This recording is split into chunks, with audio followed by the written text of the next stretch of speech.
Welcome to Sravani's media.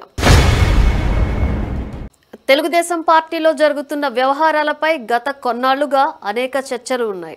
Party నేతలు క్రమశిక్షణ తప్పారనే విమర్శలు వినిపించాయి. కొందరు నేతలు బహిరంగంగా విమర్శలు చేసుకోవడం తలనొప్పిగా మారింది. ఈ సమయంలో అధిష్టానం ఎలా వ్యవహరిస్తుంది అనే దానిపై చాలా అనుమానాలున్నాయి. చూసి చూడనట్లు వదిలేస్తున్నారని విమర్శలు సైతం వచ్చాయి. సాధారణంగా నేతల విషయంలో చంద్రబాబు చాలా సున్నితంగా ఉంటారు. ఎవరినైనా దూరం పెట్టాలి అనుకుంటే సైలెంట్ గా పక్కన పెట్టేయడం చూస్తూనే ఉంటాం. ఇక ఇప్పుడు టీడీపీలో పరిస్థితి మారింది అంటున్నాయి రాజకీయ వర్గాలు. పార్టీలో లోకేష్ ఆధిపత్యం పెరిగిన తర్వాత నేతల విషయంలో చంద్రబాబు కంటే పూర్తి భిన్నంగా లోకేష్ వ్యవహరిస్తున్నారనే కామెంట్స్ వినపడుతున్నాయి. ముఖ్యంగా నియోజకవర్గాల్లో నేతల మధ్య విభేదాలు ఉంటే లోకేష్ వాటిని సీరియస్ గా పరిగణిస్తున్నట్లు సమాచారం.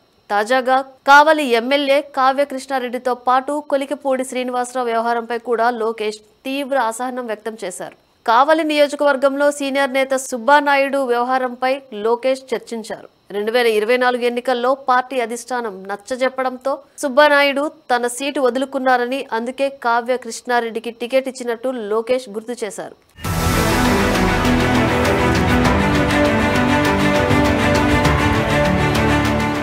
అయితే ఇటీవల అనారోగ్యం కారణంగా సుబ్బానాయుడు చనిపోయారు.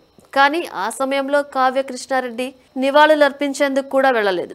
దీనిని సీరియస్ గా తీసుకున్న లోకేష్, మీకోసం సుబ్బానాయుడు సీటు వదిలేస్తే, ఆయన మరణిస్తే మీరు ఎందుకు వెళ్లలేదని నిలదీశారు. పద్ధతి మార్చుకోకపోతే పరిస్థితి తీవ్రంగా ఉంటుందని, నియోజకవర్గంలో విభేదాలు ప్రోత్సహిస్తే మాత్రం జరిగే పరిణామాలకు బాధ్యత వహించాల్సి ఉంటుందని లోకేష్ వార్నింగ్ ఇచ్చినట్లు సమాచారం. కొలికపూడి విషయంలో కూడా లోకేష్ తీవ్ర అసహనం వ్యక్తం చేస్తున్నట్లు తెలుస్తోంది. సొంత పార్టీ నేతలపైనే ఎందుకు బహిరంగ విమర్శలు చేస్తున్నారని ప్రశ్నించారట. ఏదైనా సమస్య వస్తే పార్టీ అధిష్టానం దృష్టికి తీసుకురావాలనే విషయం కూడా తెలియదా అని నిలదీశారంట. ఇతర నేతలపై గౌరవం కానీ క్రమశిక్షణ కానీ లోపిస్తే పూర్తి బాధ్యత వహించాల్సి ఉంటుందని లోకేష్ హెచ్చరించినట్లు తెలుస్తోంది. పార్టీ గెలిస్తేనే ఎవరికైనా సరే మంత్రి పదవులు, ఇతర పదవులు వస్తాయనే విషయాన్ని ప్రతి ఒక్కరూ గుర్తు చేసుకోవాలన్నారు.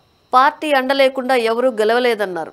సొంత ఇమేజ్ తో గెలిచామనుకుంటే స్వతంత్రంగా పోటీ చేసి గెలవాలని ఘాటు వ్యాఖ్యలు చేశారు కూడా.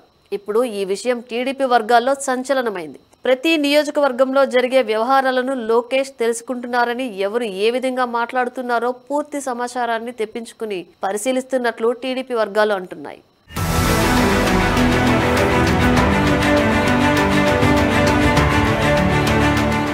దీనితో పాటు మంగళగిరిలోని పార్టీ కేంద్ర కార్యాలయంలో నిర్వహించిన ప్రజా దర్బార్కు పెద్ద ఎత్తున ప్రజలు రావడంపై లోకేష్ ఆగ్రహం వ్యక్తం చేశారు.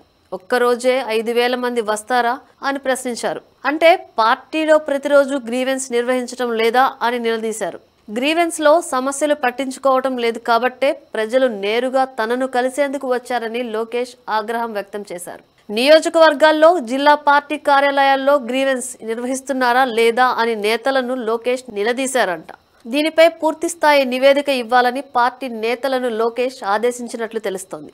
మొత్తానికి పార్టీ నేతల తీరుపై లోకేష్ తీవ్ర అసహనంతో ఉన్నారని, పద్ధతి మార్చుకోకపోతే భవిష్యత్తులో తీవ్ర పరిణామాలు తప్పవనే లోకేష్ హెచ్చరికలు ఇప్పుడు హాట్ టాపిక్ గా మారాయి.